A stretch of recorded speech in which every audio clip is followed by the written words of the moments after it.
Maria se numea. Nazaret era orașul unde ea și avea lăcașul. Într-o zi Maria sta singură și se ruga și deodată ce văzu? Casa toată se umplu de o lumină lucitoare, ca lumina cea de soare. Îngerul Gavril intrase la Sfânta Fecioară în casă. Bucură-te, ceea ce ești plină de har, Domnul este cu tine. Binecuvântată ești tu între femei și binecuvântat este rodul pântecelui tău. Ce fete închină cine poate să fie aceasta? Nu te teme, Marie, căci ai aflat har la Dumnezeu. Duhul Sfânt se va pogorî peste tine și puterea celui prea înalt te va umbri. Și pentru aceea și Sfântul care se va naște din tine, Fiul lui Dumnezeu se va chema. Iată roaba Domnului, fie mie după cuvântul tău. Mărește sufletul meu pe Domnul și s-a bucurat Duhul meu de Dumnezeu Mântuitorul meu, că a căutat spre smerenia roabei sale.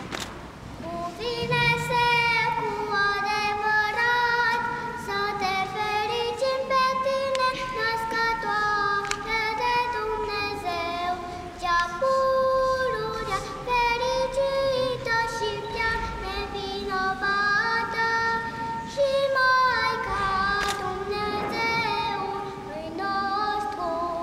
Ceea ce ești mai cinstită decât heruvimii și mai slăvită fără de asemănare decât serafimii, care fără stricăciune pe Dumnezeu cuvântul ai născut.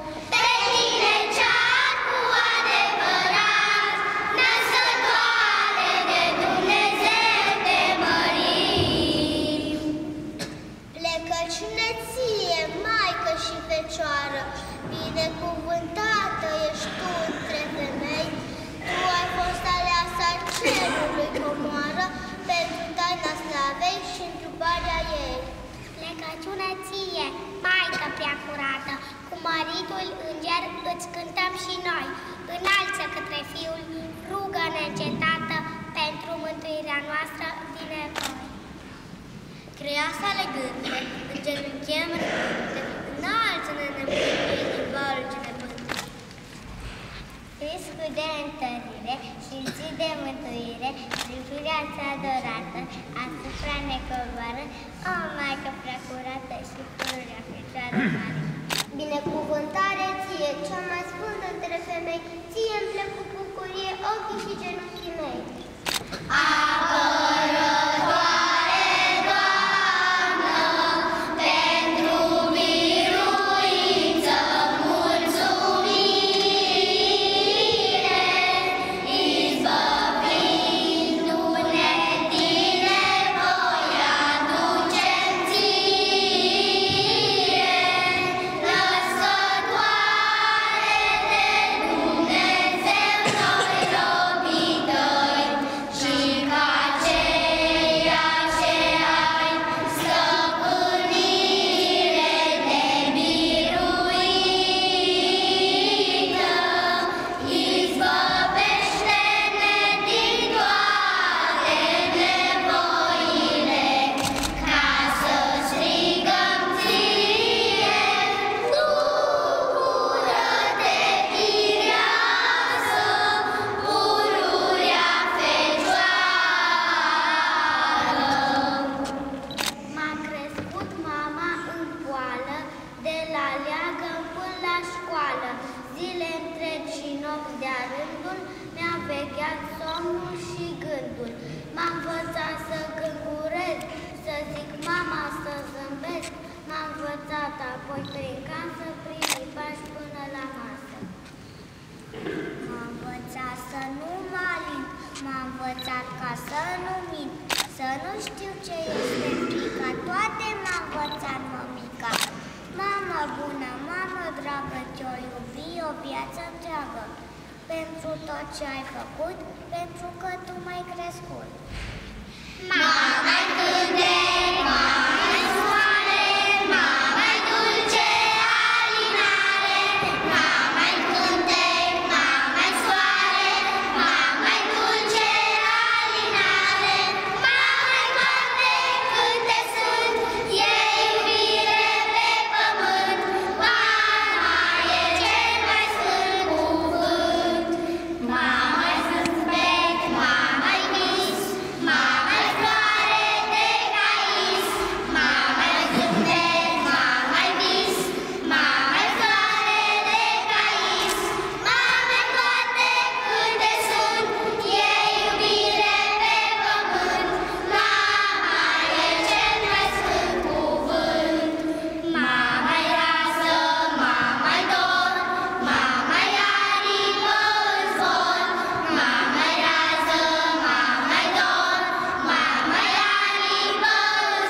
pentru vestea cea bună pe care ne-au dat-o acești îngeri ai noștri și ai lui Dumnezeu deopotrivă și ne rugăm lui Dumnezeu ca să le dăruiască întru toate spor, la învățătură în primul rând, și Dumnezeu să le călăuzească pașii pe calea bisericii, a cinstirii poruncilor lui Dumnezeu și a prețuirii neamului nostru. Iar părinților lor care se străduiesc în fiecare zi, învățătorilor și dascălilor, le dorim putere de la Dumnezeu, căci plata fiecăruia este multă în ceruri. Dumnezeu să ne ajute tuturor, praznic binecuvântat vă dorim de la Dumnezeu. Amin.